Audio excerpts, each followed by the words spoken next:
My sister Claire was always the golden child. Straight A student, head cheerleader, prom queen, you name it. Meanwhile, I was the weird one with the sketchbooks and a questionable obsession with true crime documentaries. Our parents made no effort to hide their favoritism.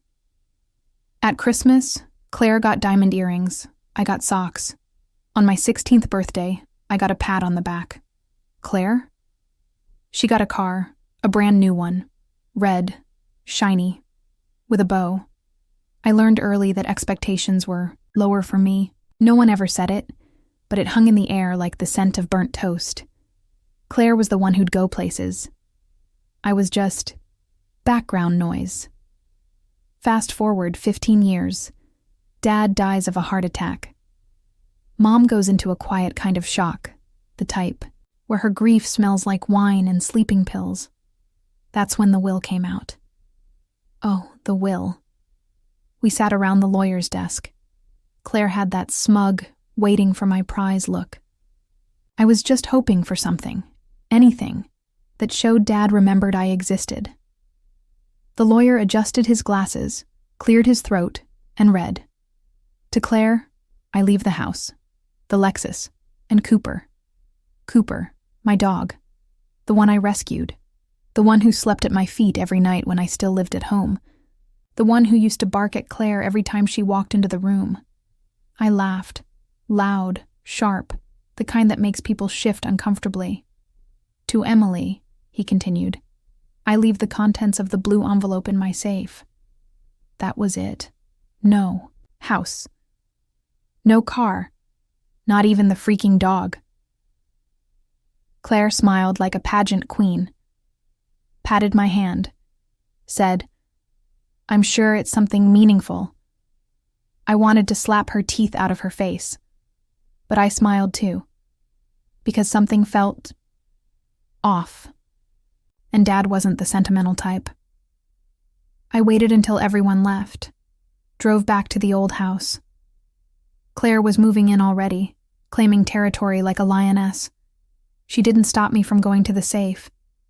She just said, Don't forget your envelope, loser, and walked off.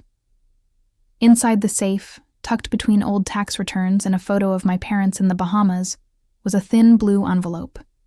No name, no return address, just sealed tight.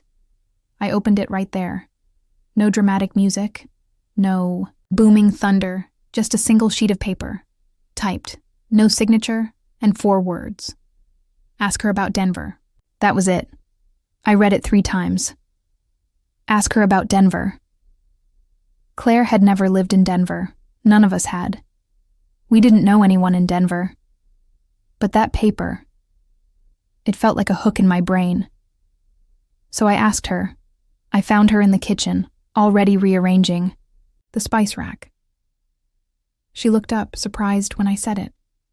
Hey, Claire, I said. What happened in Denver? She froze, just for a second. But I saw it. The color drained from her face. Her jaw clenched. She dropped a jar of paprika. You're not funny, she said. Voice too flat, too rehearsed. I'm not joking. She turned away, which was her mistake. Because now I knew. There was a secret, and it was big enough to scare Claire. Big enough for Dad to leave me nothing, except the key to blow her world apart. I smiled all the way back to my apartment. My crappy 1-bedroom with peeling paint and a window that wouldn't close. She got the house, the car, even Cooper. But I got the truth, and I was about to make it hurt. The will was read on a Thursday. Gray skies, cold coffee, and one of those silences that hums louder than traffic. Claire sat there in her beige cashmere and fake concern. I wore a black dress from Target and actual grief. Not that anyone noticed. The lawyer, Mr. Dennis, with his shiny bald head and 2 white teeth, cleared his throat like he was about to deliver news from Mount Olympus. To Claire, he began, go the house, the car, and the family dog. Baxter, Claire gasped, hand to chest like she hadn't already known. She probably helped Dad write the damn thing. To Emily? That's me, by the way. Goes the safety deposit box and a handwritten letter. That's it. No keys, no titles, no fuzzy golden retriever with sad eyes. Just a small brass key and a crumpled envelope with my name on it. Claire looked at me with that smile, the one that says bless your heart while secretly gloating. She said, maybe it's sentimental. You always liked old things. Yeah, like self-respect. Or justice. The letter was short. Dad's handwriting, shaky but still his.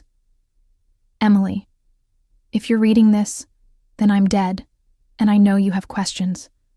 The truth is, not everything in this family was as it seemed. Go to box 19B. Trust no one. Love, Dad. That night, Claire posted a picture in front of the house with the caption, grateful for new beginnings. Miss you, Dad. #blessed. #girlboss. I didn't like where this was going, but I went to the bank the next day anyway. Box 19B looked ordinary. Same size, same dull metal. But when I opened it, I didn't find jewelry. No cash. No secret stock certificates. I found a USB drive, a photo, and a single document with Claire's name on it. The photo was old, clearly scanned. It showed Mom, pregnant. But the date? It didn't line up. Claire would have already been born. Looked at the document. It was a birth certificate, but not hers. Mine. My stomach dropped. Mother, unknown.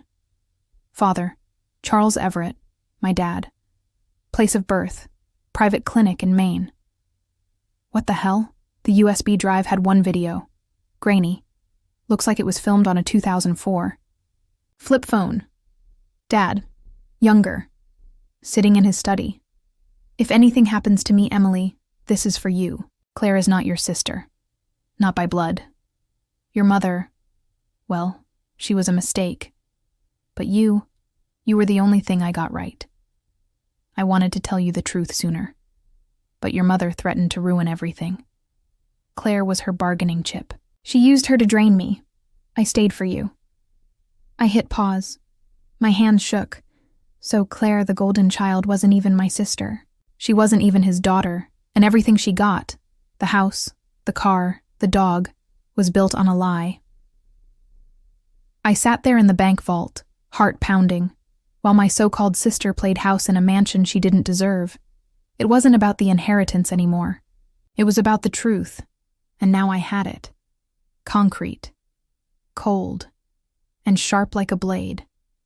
That was the day I stopped being the background. That was the day I started planning. Because if Claire thought she won, she clearly didn't know who she was dealing with. Claire always loved playing the perfect victim. In that sprawling house, sipping her overpriced coffee, scrolling through Instagram likes as if life owed her something. But I held the trump card. Not just the truth. The kind of truth that can ruin lives. I hired a private investigator. A sharp-eyed woman named Jade who didn't blink when I showed her the documents. Jade dug through the dirt like a terrier, on a bone. Turns out, Claire's real father was no mystery. He was a con artist, a man Dad had caught embezzling money from the family business years ago. Mom kept it all quiet, raising Claire like a trophy to hide her own failures, and the UI, dog? Baxter wasn't even registered to Claire. He was actually mine.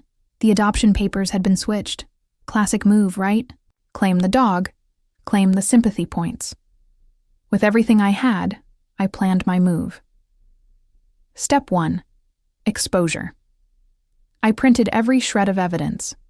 The birth certificates, the letters, the video transcript. I hired a local journalist who specialized in family scandals. Because what's better than public humiliation served cold? Step 2. The confrontation.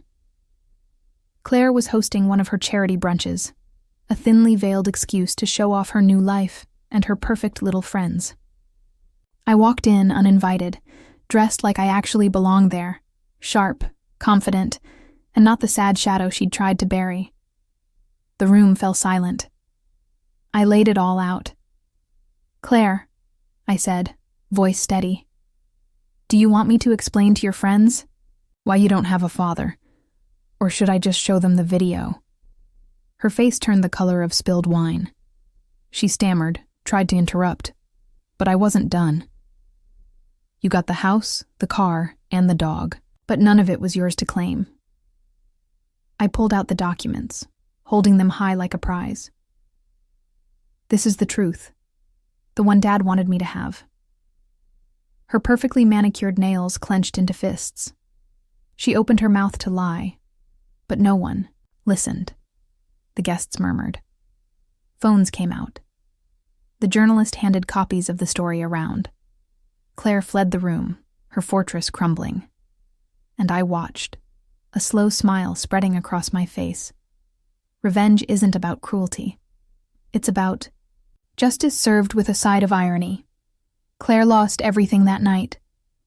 Her house was put up for sale. A legal battle ensued, exposing the messy truth to the world. The Lexus, repossessed. Baxter came home with me, tail wagging like he knew he belonged. But the best part? The family business. Mom tried to keep control. But the board found out about the secrets. Shares tanked. Mom was ousted. Meanwhile, I took a small inheritance from a secret account Dad had set up for me. Enough to start fresh. No mansion. No fancy car. But peace. And the truth. Because in the end, the only thing worth having is the truth. And revenge. I'm not the golden child. I'm the sharp one. And I just won.